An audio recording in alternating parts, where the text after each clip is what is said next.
It is a season of elections. Many states are holding local government elections because of the recent judgment of the Supreme Court on local government autonomy. If they don't hold these elections, the federal government will be authorized to withhold their local government allocations. Yes, the states reached an agreement with the federal government to give them 3 months to conduct local government elections before stopping their allocations.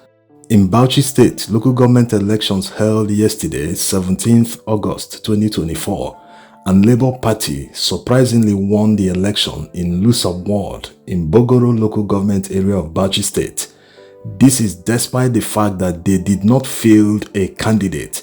Labour Party scored 2,200 votes, followed closely by PDP 2,168 votes and APC a distant third with 275 votes. What this shows is that the spirit of the 2023 presidential election is still very much alive in many parts of the country. Despite the fact that they didn't have a candidate in this particular ward, people still voted for them.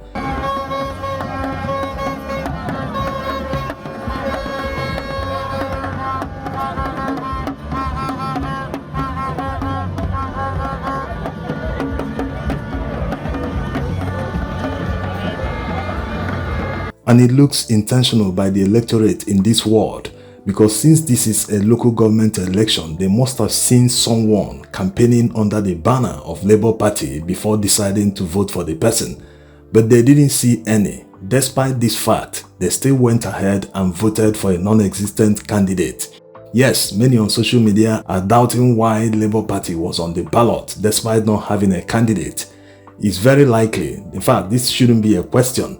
The fact that Labour Party didn't field a candidate in this particular ward for the councillorship position doesn't mean they didn't participate or field candidates across the state. So you don't expect the Bauchi State Independent Electoral Commission to print a separate ballot paper for the areas where there were no candidates. The ballot papers are for statewide election. So where there are no candidates, people will simply choose who to vote for, and at the end, just like they did, they will award it to an existing candidate, and in this case, the PDP benefited. So what the electorate is saying in this ward is that they are simply tired of the two mainstream parties.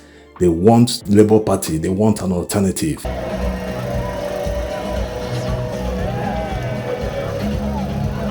This is where the Labour Party, both at the national level and the state level, are failing to take advantage of the opportunity.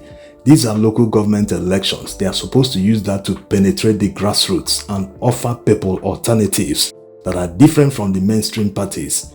But they are not doing their job. They are not taking advantage.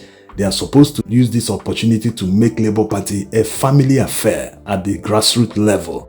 There's no reason why they can't field candidates in all the local government areas, all the wards in many states where they are holding local government elections.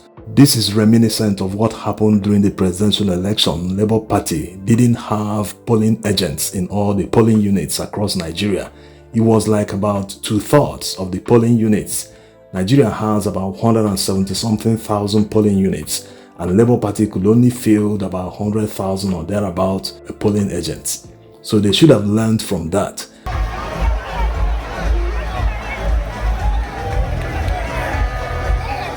It shouldn't be hard for Labour Party to field candidates in all positions in an election. If they have a chairmanship candidate in this local government area in Bauchi State, that chairmanship candidate should be able to assemble like minds for councillorship positions. In any case, he's not able to do that. That's the job of the Labour Party at the ward level, except they don't exist at the ward level in Bauchi State. Anyway, the reason why many Nigerians don't take local government elections seriously is simply because of the way the government and different administrations manage the local government elections. The rigging is always so blatant.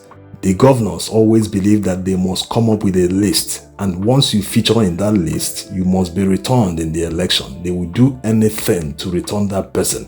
So because of all this rigging and all that is involved, people lose interest because their votes will never count. You wouldn't blame them.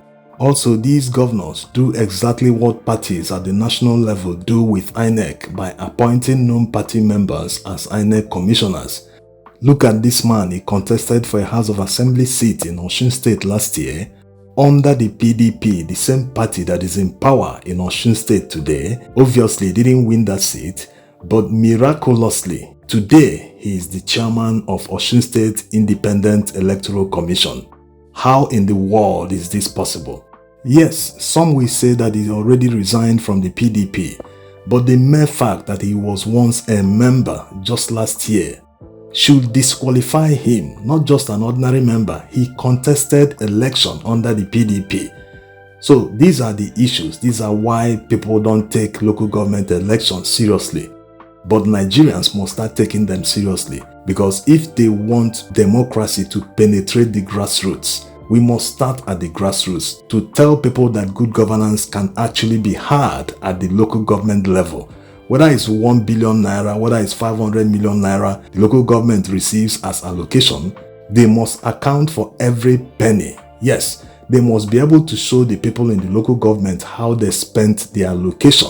This is because when you look at the responsibilities and powers of the local government, you find out that when they fail in these responsibilities, they actually affect the average citizen. Everyone lives in a street, and when the gutters in your street are blocked, it rains heavily, and because they are blocked, they can't move flood water fast enough so as to prevent flooding. Your house gets flooded as a result. So because the local government failed to deseal the gutters, your house gets flooded, and as a result you might lose property or even life might be lost. So you see that everyone is affected when the local government areas fail in their responsibility.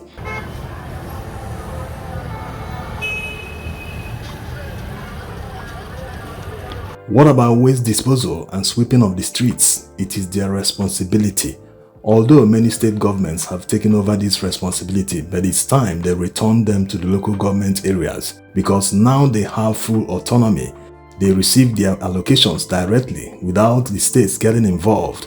It is time they took over their responsibilities according to the 1999 Constitution. There are also roads that are owned by the local government, just like we have federal roads and state roads. So the local government areas must take responsibility for the maintenance and reconstruction of these roads. So you see, when Nigerians take local government areas seriously, we'll have better governance. We'll have governance at the grassroots. We'll have more streets that are clean. We'll have better waste disposal systems in our local government areas, in front of our streets, around our markets, everywhere. Also, primary schools are under the local government area. If they are able to build better schools, or at least maintain existing schools, primary education will be better for it. People will have more access to education when they are young. This will help them growing up. At least they have education, they can read and write. It is better than having no education at all. So you see, there are many advantages of having good governance at the grassroots level, which is the local government area. This does not in any way exonerate the federal government or the state government from all their bad governance. Most especially the federal government, they make policies, they are in charge of security. As a result of insecurity, the challenges we have in this country, many people can't even go back to their farms, which has of course affected the food inflation we are facing in this country. So to whom much is given, much more is expected. If security is not guaranteed in Nigeria, everyone should be calling on the people who are responsible for providing security. That's how it works. It's not the job of the local government. We do not have local government police or even community police in Nigeria. Even in some communities that have vigilantes, they still don't have the power of the police or the army. They can't face bandits or terrorists because of the kind of arms they use.